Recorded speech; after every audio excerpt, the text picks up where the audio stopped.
kana haranta zamba. Gashi yanzu mai jan kai da yana ta kwaba, yanzu jam'iyyar APC take maraba. Mai capacity zaben nasu kai ka karba.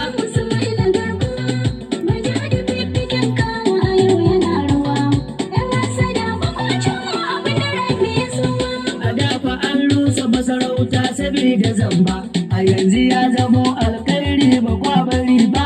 Oganka ya saka ka kurin dan ku kulla gaba. Kasuwancin mukun rusa sabida keta.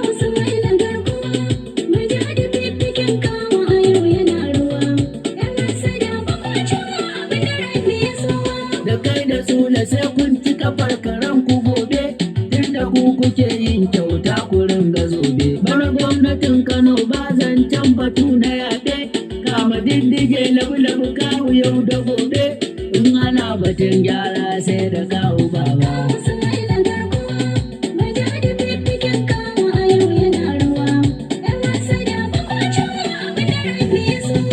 Shamsu dai maras na gidan kawu ne maraba, ne kadai muke wakar kawu baba ba. Injiniya Aminu gida kai nake yabawa, Sani madalla na gida mai hali na baba, Awwalin da basko gida mai haranta zamba.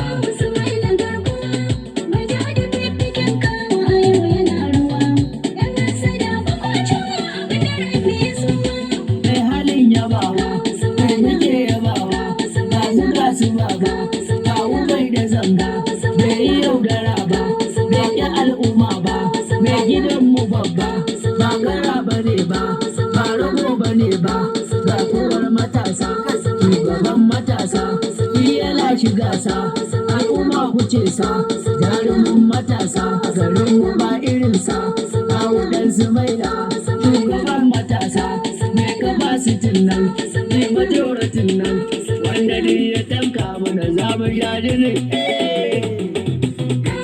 Rakan gudun kawu, karka fara goge.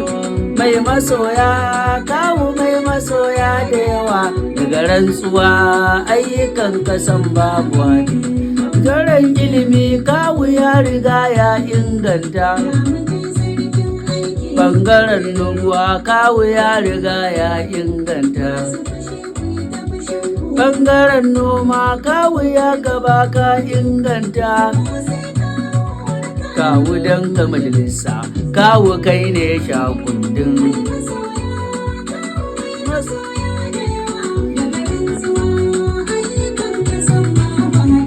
Dukkan ilimi kawu ce can gabansu. Bangaren wa matasa kai ne a can.